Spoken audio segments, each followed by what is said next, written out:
అగ్నితత్వం సమానంగా లేకపోతే ఏం జరుగుతుందో చెప్తున్నాను. మనకి అగ్నితత్వాన్ని సమానంగా చేయడానికి మనకి ముద్రలంటూ ఏమి ఉండవండి. ఎందుకంటే మనకి శరీరంలో మణిపూరక చక్రం దగ్గర అంటే బొడ్డు దగ్గర మనకి అగ్నితత్వాన్ని మన పెద్దవాళ్ళు చెప్తున్నారు.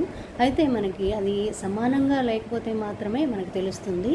అది తక్కువ ఎక్కువ అనేది కూడా తెలుస్తుంది. ఎలా అంటే ఇప్పుడు చూడండి, శరీరం పైభాగంలో కనుక మనకి గ్యాస్ ఫామ్ అయిపోయి పట్టేసినట్లు ఉంటే కనుక మనకి శరీరం పైభాగం అంటే బొడ్డు పైభాగం అంటే మనకి వెనక వీపు నొప్పి, మనకి గొంతు నొప్పి కానీ తలనొప్పులు కానీ ఇట్లాంటివన్నీ వస్తూ ఉంటాయి. ఎందుకంటే గ్యాస్ అనేది మనకి ఆ భాగాల పై భాగంలోకి వెళ్ళిపోయి మనకి ఆ నొప్పులన్నీ వస్తుంటాయి. అలాగే కింది భాగంలో కనుక గ్యాస్ మనకి బాగా మనకి ఫామ్ అయితే కనుక మనకి డైజెషన్ ప్రాబ్లమ్స్, మోషన్ ఫ్రీగా అవ్వకపోవడం ఇట్లాంటివన్నీ కూడా వస్తాయి. కాబట్టి మనకి శరీరం పై భాగంలో గ్యాస్ ఫామ్ అయితే కనుక వాయుముద్ర, అపాన వాయుముద్ర 2 వేసుకోవాలండి.